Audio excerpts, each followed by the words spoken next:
Hi everyone, welcome to Sukku with laddu channel. ఇవాళ మనం టమాటా కచప్ని ఇంట్లోనే చక్కగా ప్రిపేర్ చేసుకుందాం. మనకి ఇది టమాటా సీజన్ అనేది చాలా తక్కువ ప్రైస్కి అయితే వస్తాయన్నమాట. కేజీ 12 రూపీస్కి 10 రూపీస్కి కూడా వస్తున్నాయి అన్నమాట. అలాంటప్పుడు ఇలా బల్క్గా మంచిగా మనకి రేట్లో వచ్చినప్పుడు టమాటా నిల్వ పచ్చడి కానీ లేదంటే కనుక టమాటాని యూస్ చేసి ఏమైతే చేస్తామో అన్నీ చేసుకోవచ్చు. నేను టమాటా కచప్ని ఇంట్లోనే ప్రిపేర్ చేశాను. అంతేకాకుండా మనం టమాటాలను ఎలా స్టోర్ చేసుకోవాలన్నది కూడా నెక్స్ట్ వీడియోలో అప్లోడ్ చేస్తాను. ఒకసారి చూసేయండి. ఇలాగ ఇంట్లోనే టమాటా కచప్ని మనం చేసుకుంటే చాలా హెల్తీగా ఉంటదనమాట. నేను దానికోసం అయితే ఒక కేజీ టమాటాలు తీసుకున్నా. ఈ టమాటాలు కొంచెం మంచి కలర్‌లో ఉంటాయి కదా! పాడైపోయినవి తీసుకోవద్దు. కొంచెం మంచి కలర్‌లో ఉన్నవి తీసుకొని నీట్‌గా వాష్ చేసేసుకోండి. ఇలా సీజన్‌లో ఒక్కసారి ట్రై చేయండి. తర్వాత మీకే ఆ టమాటా కచప్ అలవాటయిపోతదనమాట. నేను కలర్ కోసం నేచురల్‌గా ఉండడానికి బీట్రూట్‌నయితే యూజ్ చేసుకున్నా. ఇలాగ ఈ టమాటాలని పైన మనకి ముచ్చుకలుంటాయి కదా! ఆ గ్రీన్ పార్ట్‌నంతటిని తీసేసి ఒక 4 ముక్కల కింద పెద్ద పెద్ద ముక్కల కిందే కట్ చేసేసుకొని పెట్టేసుకొని వీటినన్నిటిని ఒక పెద్ద కుక్కర్‌లో అయితే గనక నేను ఉడకబెట్టుకుంటున్నాననమాట. మీరు సైజ్ చూసారు కదా! ఆ సైజ్ సరిపోతది. అలాగే ఒక పెద్ద వెల్లుల్లిపాయలోని 3 రెబ్బలైతే తీసుకున్నా. అవి చిన్న రెబ్బలైతే ఒక 5-6 తీసుకోండి. అలాగే ఒక 4 లవంగ మొగ్గలు, చిన్న ముక్క దాల్చిన చెక్కనైతే గనక తీసుకున్నాననమాట. ఇందులోనే మనకి ఫ్లేవర్ కోసం అయితే ఆనియన్‌ని యాడ్ చేశా. ఇప్పుడు ఇందులోనే మనకి కాశ్మీరీ రెడ్ చిల్లీ దొరుకుతాయి కదా! అవి దొరికితే అవి యాడ్ చేసుకోండి. నా దగ్గర ఇవి నార్మల్ పచ్చిమిరపకాయలని ఎండబెట్టుకున్నాను. అవి వేసుకున్నాననమాట.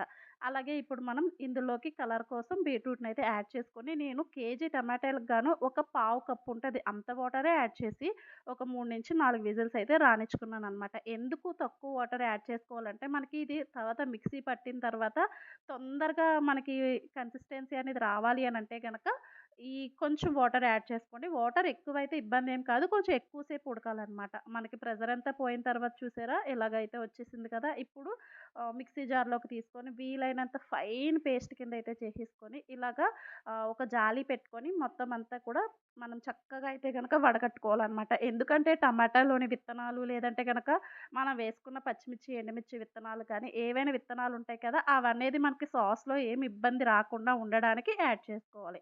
నేను ఇందులో కార్న్ ఫ్లోర్ కూడా యూజ్ చేయట్లేదు. ఎందుకంటే కార్న్ ఫ్లోర్ యూజ్ చేయకుండానే నేచురల్‌గానే నాకు టమాటా సాస్ కన్సిస్టెన్సీ అనేది వచ్చేసిందనమాట. ఒకవేళ కన్సిస్టెన్సీ రాకపోతే అప్పుడు యూజ్ చేసుకోవాలి. ఎప్పుడన్నా చెప్తా. ఇదిగోండి ఇప్పుడు చూసారు కదా మీరు ఇలాగా మనకి గింజలన్నీ అయితే గనక సెపరేట్ అయిపోతాయన్నమాట. ఇప్పుడు వీటిని పక్కకు తీసేసి కొంచెం పెద్దగా ఉన్న ప్యాన్ అయితే గనక పెట్టుకొని మీరు ఆ ప్యూరిన్ అంతటిని కలెక్ట్ చేసుకున్నదాన్ని స్టవ్ మీద పెట్టుకొని కంటిన్యూయస్‌గా అయితే గనక తిప్పుతానే ఉండండి. మీరు కచప్ కలర్ చూసారా ఎంత నేచురల్‌గా వచ్చిందో? మనం బీట్రూట్ వేసాం కాబట్టి ఇంత నేచురల్‌గా అయితే గనక కలర్ వచ్చిందనమాట. మీరు బీట్రూట్ వేయకపోతే కొంతమంది ఫుడ్ కలర్ యూజ్ చేస్తారు. అంటే నేచురల్‌గా కలర్ రావడం కోసం. నేనైతే బీట్రూట్‌ని యూజ్ చేశా. ఇది కంటిన్యూయస్‌గా మనం తిప్పుతానే ఉండాలి. లేదంటే గనక పైకి చిమ్మేస్తది. మనకి మామిడి తాండ్రి కూడా సేమ్ అలాగే చిమ్మేస్తా ఉంటదనమాట. ఇందులోకి కొంచెం అయితే గనక సాల్ట్‌ని యాడ్ చేసుకోండి. కొంచెం సాల్ట్‌ని యాడ్ చేసుకొని ఇలా కంటిన్యూయస్‌గా తిప్పుతా ఉండండి. పైన మూత పెట్టుకోండి. మీరు ఒకవేళ తిప్పడం ఆపేటట్టయితే గనక మూత పెట్టుకోవాలనమాట. లేకపోతే పైకి చిమ్ముతా ఉంటది. అందు గురించి.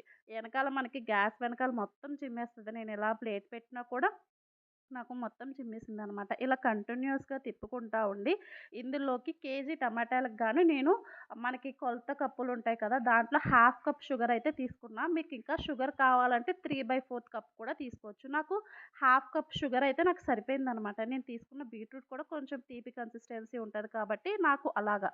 మీరు బీట్రూట్ ఒకవేళ వేసుకోకపోతే 3/4 కప్ అయితే గనక షుగర్ తీసుకోండి. బెల్లంతో కూడా చేసుకోవచ్చు. అయితే మనకి బయట దొరికేంత ఆ ఫ్లేవర్ రావాలి అనుకుంటే గనక షుగర్ వాడుకోండి. లేదు అనుకుంటే బెల్లం వాడుకోవచ్చు. బెల్లం అయితే గనక ఇంకా నేచురల్ కాబట్టి చాలా హెల్తీగా పిల్లలు ఎక్కువగా తింటా ఉంటారు కాబట్టి అలా కూడా చేసుకోవచ్చు. ఇప్పుడు మనకి కన్సిస్టెన్సీ ఇంకా లూజ్ అయిపోయింది చూసారా? మనకి షుగర్ వేసిన తర్వాత అది మెల్ట్ అవుతది కదా!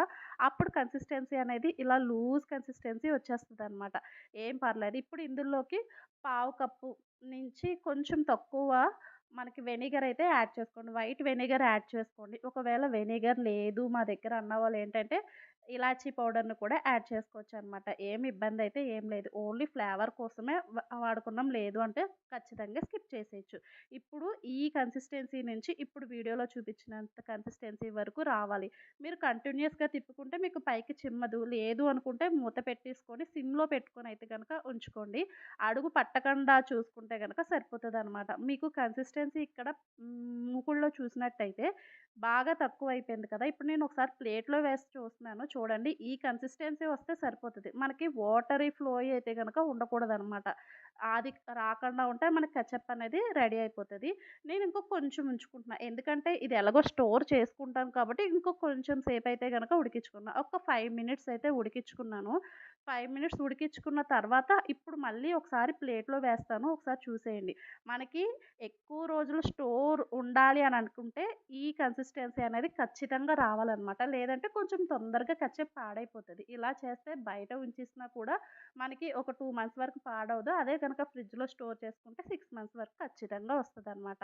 ఈ సీజన్‌లో టమాటాలు తక్కువగా ఉన్నప్పుడు ఇలా చేసుకోండి. ఇవి ఒకవేళ మీరు చట్నీలో ఉప్పు ఎక్కువైనా కూడా ఈ టమాటా కచప్‌నేస్తే గనక ఉప్పు గాని, కారం గాని ఎక్కువైనప్పుడు ఈ టమాటా కచప్‌ని వాడండి. ఖచ్చితంగా అయితే గనక ఉప్పు, కారం తగ్గుతది. నేను అలాగే యూజ్ చేస్తాననమాట. ఆ టిప్‌ని కూడా మీతో షేర్ చేశాను. ఇప్పుడు ప్లేట్‌లో వేసి చూపిచ్చాను కదా! మనకి జారట్ల చాలా తక్కువగా జారుతుందనమాట. అంతే అయిపోయింది. ఇంక స్టవ్‌నయితే ఆఫ్ చేసేసుకోండి. మనకి ఇది చల్లారిన తర్వాత మళ్ళీ కొంచెం చిక్కబడిపోతదనమాట. అందు గురించని ఈ కన్సిస్టెన్సీ వచ్చాక ఆపండి. మీకు అప్పటికప్పుడే కావాలంటే ఈ కన్సిస్టెన్సీ కూడా అవసరం లేదు. సరిపోతది. నేను స్టోరేజ్ పర్పస్ గురించి చెప్తున్నాననమాట. ఇలాగా బాగా చల్లారిన తర్వాత ఇంక మీకు చూసారా ఏ కన్సిస్టెన్సీలోకొస్తుందో ఇంతే. ఇప్పుడు దీన్ని మనం గాజు బాటిల్‌లో స్టోర్ చేసుకుంటామా, ప్లాస్టికా ఏ కంటైనర్‌లో స్టోర్ చేసుకుంటామన్నది మీ ఇష్టం అనమాట. దీన్ని మనకి పిల్లలకి నచ్చినట్టుగా పొటాటో ఫ్రైలో కానీ, ఫ్రెంచ్ ఫ్రైస్‌లో కానీ, లేస్‌లో కానీ దేంట్లోకైనా తినొచ్చు. ఈ ఫ్రెంచ్ ఫ్రైస్ కూడా హోమ్‌మేడ్ ఫ్రెంచ్ ఫ్రైస్ అనమాట. ఇవి స్టోరేజ్ ఎలాగుండాలన్నది నేను నెక్స్ట్ వీడియోలో అప్‌లోడ్ చేస్తాను చూసేయండి. చక్కగా ఇంట్లోనే ఇలా న్యాచురల్‌గా హోమ్‌మేడ్ టమాటా కచప్‌నయితే రెడీ చేసేసుకోండి. మీకు చాలా న్యాచురల్‌గా వచ్చింది చూసారా? కలర్ కూడా మనకి బయట దొరికే సాస్‌లు ఎలాగుంటాయో అలాగే వచ్చింది. నేను యూజ్ చేసిన ఇంగ్రీడియెంట్స్ అన్నీ చెప్పాను కదా! దాన్ని బట్టి ఖచ్చితంగా ఇప్పుడు తక్కువ రేట్ ఉన్నాయి కాబట్టి ఖచ్చితంగా ట్రై చేయండి. నెక్స్ట్ వీడియోలో ఇంకా టమాటాలతో ఏమేమి చేయొచ్చు అన్నది నేను మీతో షేర్ చేసుకుంటా. వీడియో నచ్చితే గనక లైక్ చేయడం మర్చిపోవద్దు. సుక్కు విత్ లడ్డు ఛానల్‌ని సబ్స్క్రైబ్ చేసుకోండి. Thank you so much for your watching.